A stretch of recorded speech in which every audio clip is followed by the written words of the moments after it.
அஸ்ட்ரோசைன் channel வாயிலாக உலகெங்கும் வாழ்ந்து கொண்டிருக்கும் சகோதர சகோதரிகளுக்கு அன்பார்ந்த வணக்கங்கள் மற்றும் வாழ்த்துக்கள்.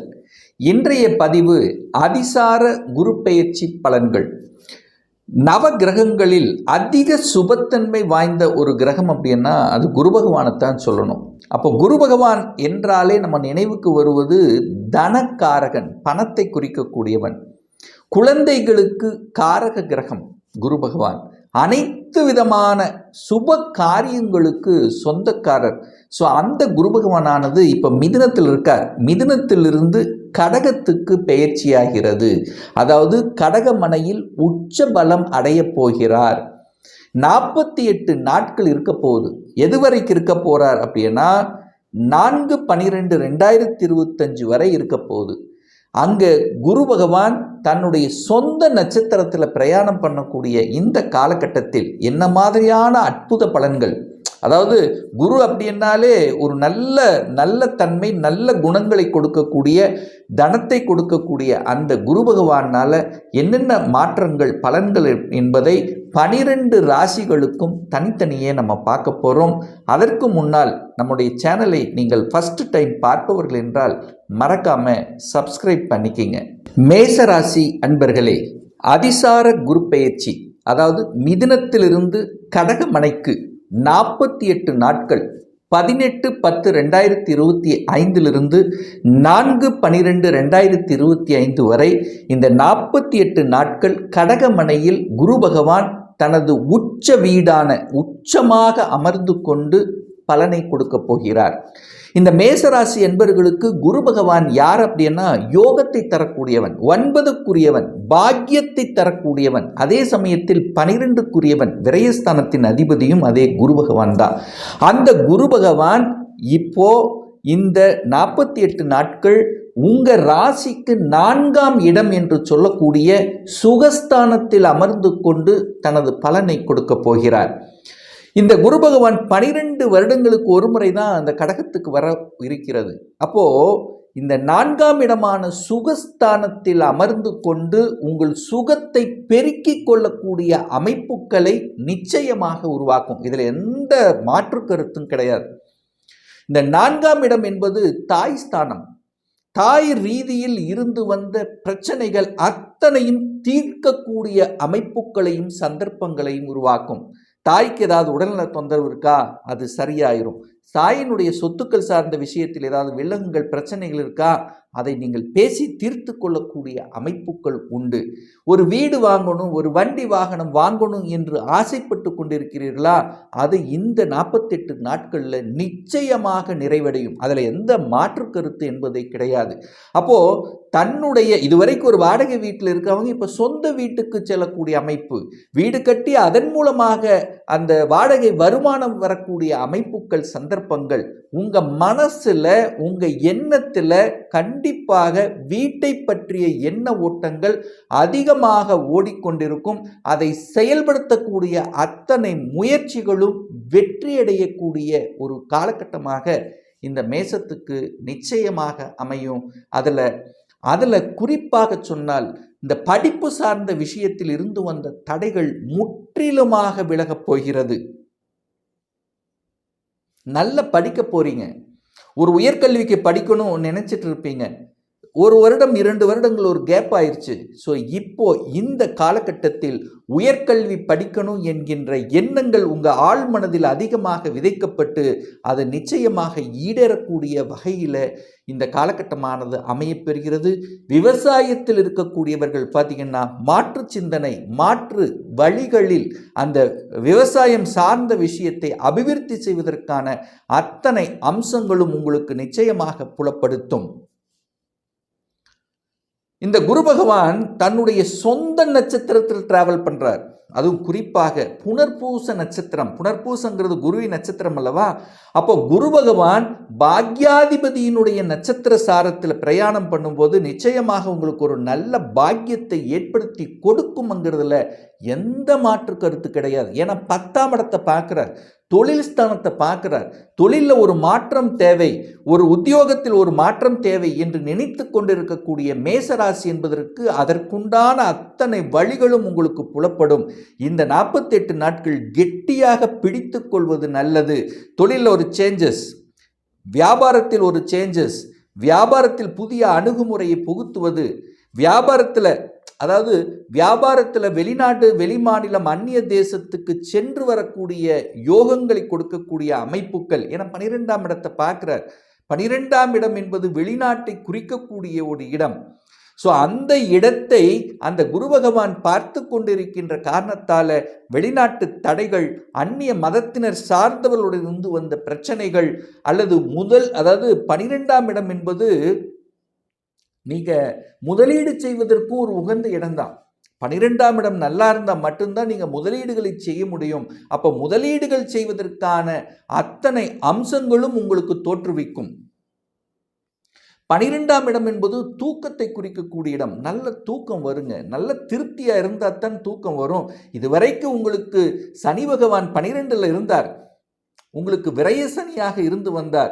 அந்த விரயத்தை எல்லாம் இப்ப சுப விரயங்களாக கன்வெர்ட் பண்ணிக்கக்கூடிய அமைப்புகள், சந்தர்ப்பங்கள் உங்களுக்கு வர காத்து கொண்டிருக்கிறது.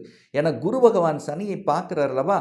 அப்போ ஒரு சனி என்கின்ற அந்த ஒரு தன்மையை, ஒரு விரயம் என்கின்ற தன்மையை கொடுத்து கொண்டிருந்த அமைப்புகள் இப்ப அது நல்ல விரயமாக முதலீடுகள் போடுவீங்க, ஒரு வீடு வண்டி வாகனங்கள் வாங்குவீங்க.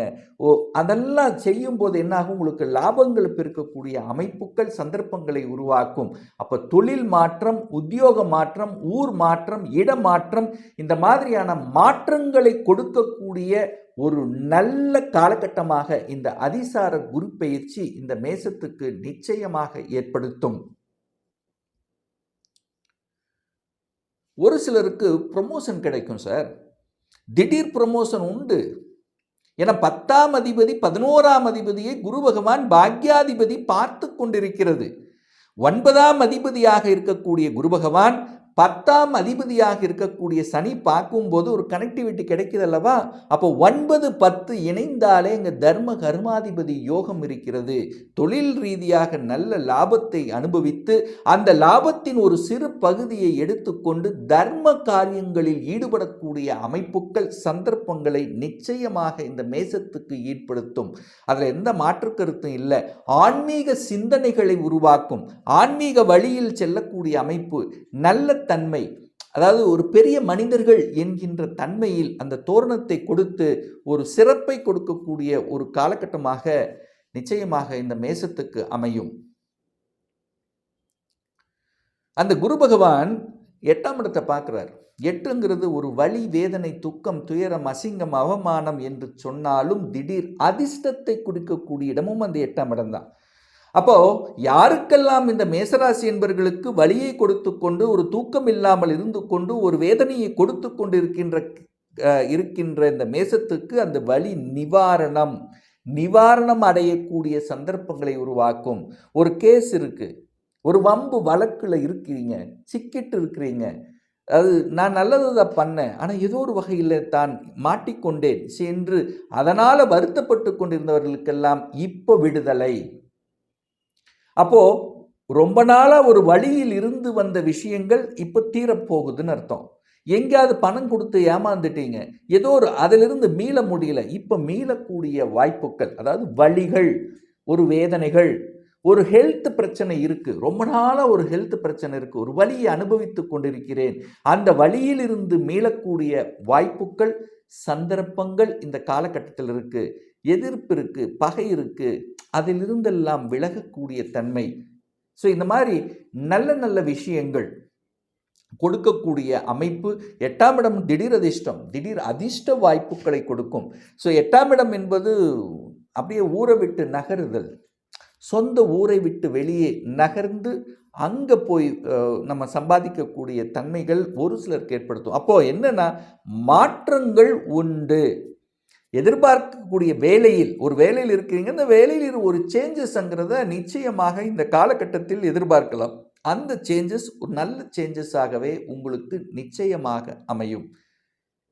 ஒரு சிலருக்கு பார்த்தீங்கன்னா பாக்கியம் கிடைக்கும், திடீர் பாக்கியம் கிடைக்குங்க. என்ன பாக்கியம் சார் கிடைக்கும்?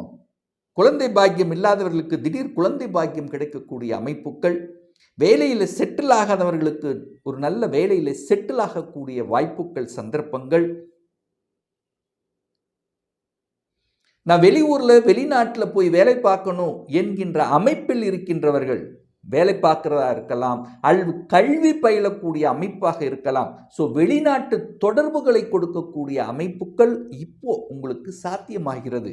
என குரு பகவான் 12ஆம் அதிபதி 12ஆம் இடத்தையே பார்க்கிறார். அப்போ நிறைய பேர்த்துக்கு அந்த கனெக்டிவிட்டி கொடுக்கும். இம்போர்ட் எக்ஸ்போர்ட் சம்பந்தப்பட்ட விஷயங்கள், சொல்லிக் கொடுத்தல், போதனைகளை செய்வது, சட்டம், நிதித்துறை, நீதித்துறை, வங்கி சம்பந்தப்பட்ட இந்த மாதிரியான துறைகளில் இருக்கக்கூடிய மேசத்துக்கு நன்மை பயக்கக்கூடிய ஒரு நல்ல அதிசார குரு பயிற்சி நிச்சயமாக உங்களுக்கு துணை புரியும். இந்த உச்சமாக இருக்கக்கூடிய, வலிமையாக இருக்கக்கூடிய இந்த குரு பகவானால இந்த மேசத்துக்கு பல நன்மைகள். எதெல்லாம் நினைச்சு அது செயல்படுத்த முடியலையோ அதை செயல்படுத்தக்கூடிய, ஒரு நல்ல நல்ல செய்திகளை கொடுக்கக்கூடிய, ஒரே வியந்து பார்க்கக்கூடிய, ஒரு மேன்மையை தரக்கூடிய, பெரிய மனிதர்களின் தொடர்புகளை கொடுக்கக்கூடிய, குலதெய்வத்தின் அருளாசியை கொடுக்கக்கூடிய ஒரு அற்புத காலகட்டமாக இந்த மேசத்துக்கு அமையும் என்று சொன்னால் அது மிகையாகாது. இப்போ நான் சொன்னது கோச்சார ரீதியான ஒரு பொதுவான பலன்.